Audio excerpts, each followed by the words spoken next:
In today's video, guys, I'm going to show you how to open a dispute in PayPal. After logging into your account and making sure that you are logged in the right account, you will be able to find either the activities tab or the recent activities. You are going to click on it and then you will be prompted with this webpage called activities. Make sure to filter by the activity that you are looking for to find the most transaction that you are looking for. Find the transaction that you want. After that, for example, I'm going to find this current transaction with Namecheap. All you have to do is click on it. Make sure that you are doing a left click. After that, you will be prompted with this web page. Keep in mind that there's two types of disputes. There's a dispute on a refund or something like that, and there's a dispute on a specific transaction. As I'm opening this tab right here, I can see all of my details, and then I will be able to hit report a problem on the right bottom corner.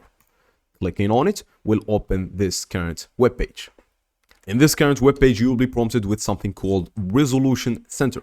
A Resolution Center, you will be able to be prompted with a lot of options. You can see right here that you are choosing the issue that you're facing. So an issue with your purchase, a billing error, an authorized activity in your PayPal account. Whatever you're suspicious of, you can choose one of those categories. So you can say that you haven't received it. You can say that you have received it, but it was different or not described, and you want a refund for some or all of these items in order. Let's say you would like to get something that you are not receiving the item for. I'm clicking on the first option. Then you are going to fill in all of the information regarding that. Make sure to fill in the right information, you guys, and choose the item type as a service, for example, and say it was a financial product, or it's just an example right here.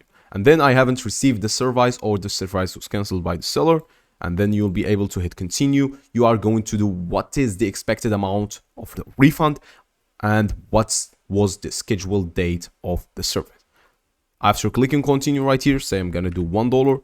I'm going to click to would you like to contact the seller. I highly suggest you to really contact the seller, as this will probably solve your problem. Contacting the seller will let you be back and forth with the seller.